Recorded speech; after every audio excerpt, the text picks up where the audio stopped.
اب خداوند تعالیٰ نے انسان کے اندر مختلف کوالٹی رکھتے ہیں. شہوت بھی اس میں ہے، حرص اس میں ہے، غضب اس میں ہے، ہوائے نفس میں اس میں. اور یہ کوالٹی صرف منفی نہیں ہے، ڈیپینڈ کرتا ہے کہ آپ اس کو کہاں استعمال کرتے ہیں. شہوت کا پہلو ایک گناہ کے لیے استعمال ہو سکتا ہے، انسانیت کی تکمیل اس کو آگے بڑھانے کے لیے استعمال ہو سکتا ہے، اور یہی سبب بن سکتا ہے کہ آپ نسل انسانی کو آگے بڑھائیں. ورنہ کہ شہوت انسان کے اندر نہ ہوتی تو شادی نہ کرتا نسل انسانی آگے نہ بڑھتی، نئے لوگ نہ آتے، دنیا کی تقدیر تبدیل کرنے والے لوگ دنیا میں نہ آتے. حرص گناہ ہے، برا کام ہے، لیکن حرص اگر صحیح جگہ اس کو استعمال کیا جائے، نیکی کے کاموں میں حرص کی جائے، لالچ کی جائے، تو یہ حرص آپ کو کمال کی طرف لے جا سکتی. کتاب کے مطالعے سے متعلق لالچ کی جائے تو یہی جو آپ منفی پوائنٹ ہے، ایک عیب ہے، اس عیب کو آپ خوبی میں تبدیل کر سکتے ہیں. قبلہ کی صحت و سلامتی کے لیے اللہم صلی علی محمد وآل محمد. ماشاءاللہ. یہ ڈیپینڈ کرتا ہے کہ آپ نے اس کو کہاں استعمال کیا ہے.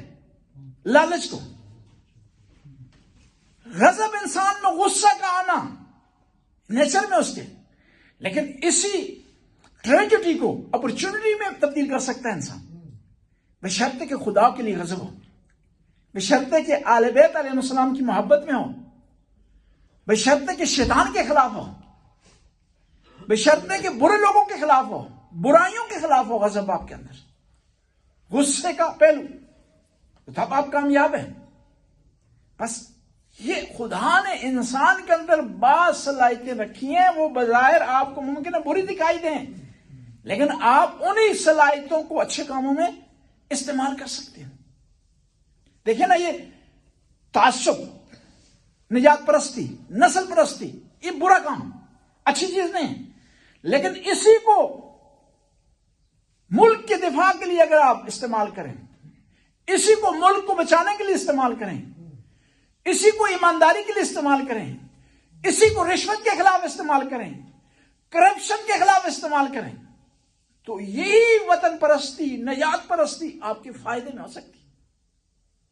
مثلا ایران کو ابھی تک جس چیز نے بچایا ہوا ہے وہ ایرانیوں کا نیشنلسٹ ہونا.